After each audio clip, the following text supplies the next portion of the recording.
Prime Minister Mark Carney, what do you think of the series of conditions that the U.S. trade rep says Canada has to meet in order to extend CUSMA, including bolstering market access to U.S. dairy and addressing the provincial bans on U.S. alcohol? Does this make you feel more encouraged or discouraged about reaching an agreement with U.S. President Donald Trump? And Premier Ford, if you could weigh in afterwards, please.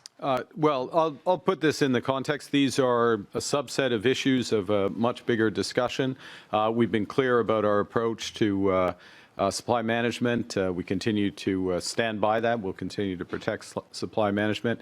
And we continue to see tremendous benefits, first and foremost for Canada, but very much for the United States, of pooling resources where possible in the auto sector, in the steel sector, in the aluminum sector, in the lumber, for forest products.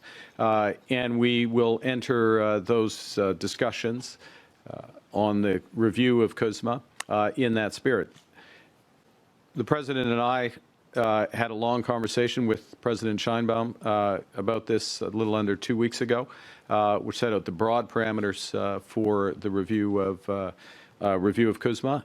We'll work closely together with the Government of Ontario, other provinces that are affected by potential adjustments there.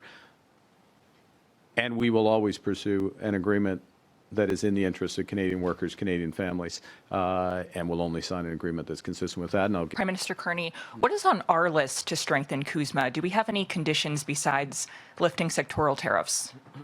Well, we have, I would say several things. One, we see value in truly pursuing integration in our auto sector, building the next generation in the auto sector.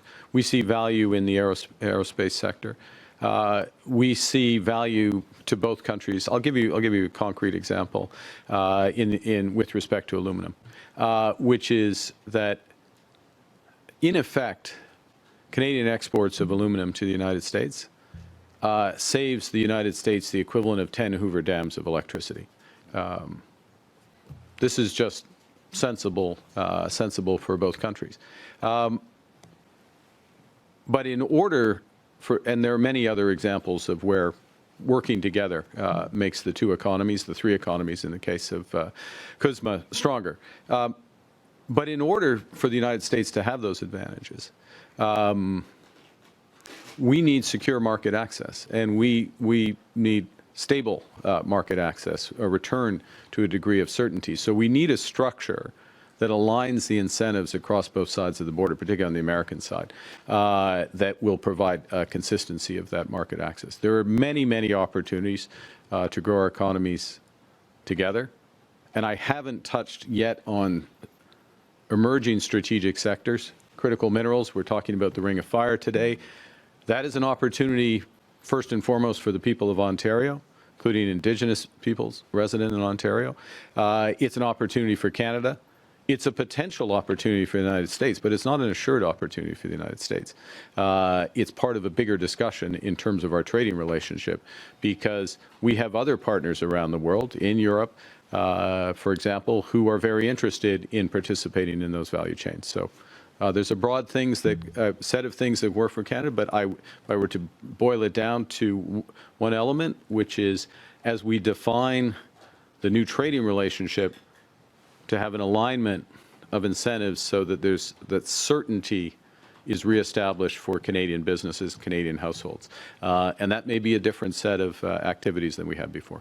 Next question, Mike. Prime Minister Mike Lecouteur with CTV News. I wanted to ask you something, just to be clear, based on a number of interviews you've done recently. Is it your view that if Premier Ford had not launched that ad in the United States, that sectoral tariffs would be lower right now? It was the case that we were close to an agreement. We didn't get that agreement. The terms of that agreement, from our perspective, are still on the table. The U.S. has not picked up that part of the negotiation.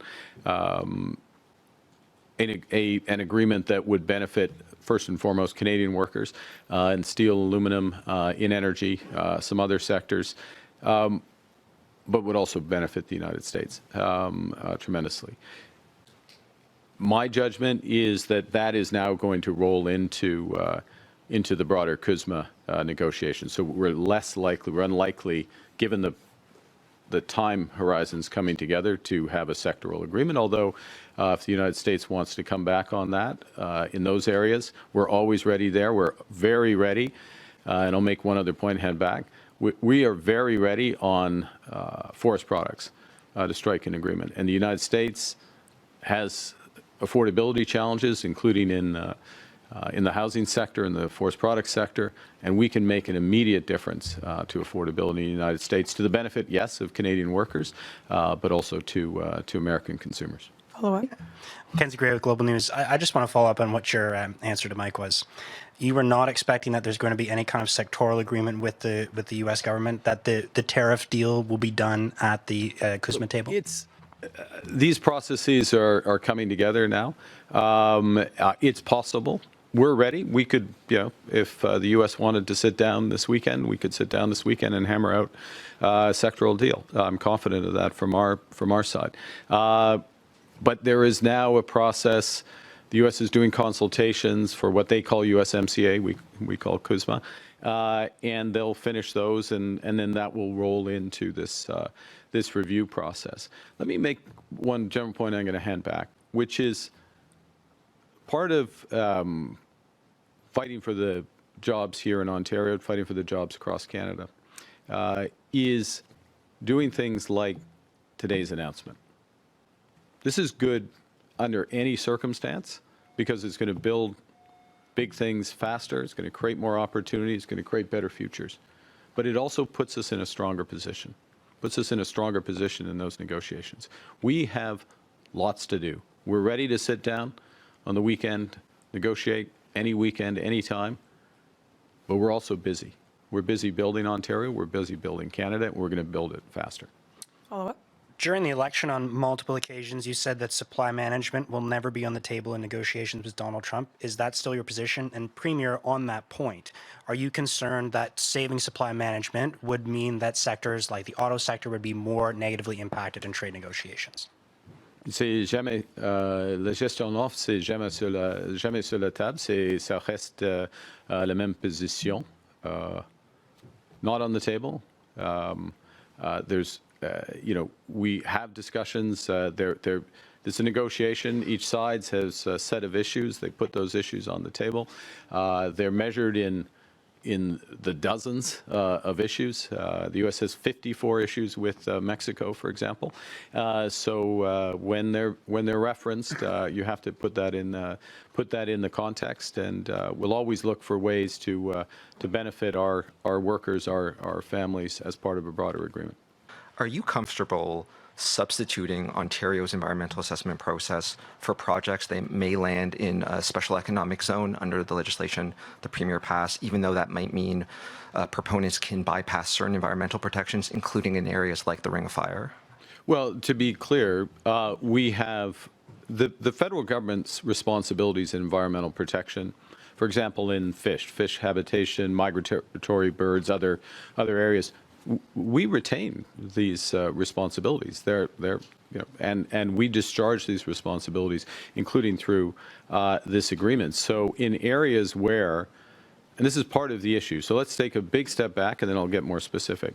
Part of the issue that has bedeviled projects is you have the province of Ontario doing their job, sometimes in a sequence of decisions across. It can be labor standards, it can be Indigenous consultations, their own environmental responsibilities.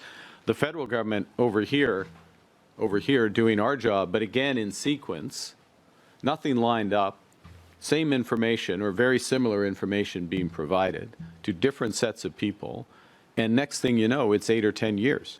So the first thing that this does is it gets everybody effectively in the same room, Ontario and the federal government. We know what our responsibilities are.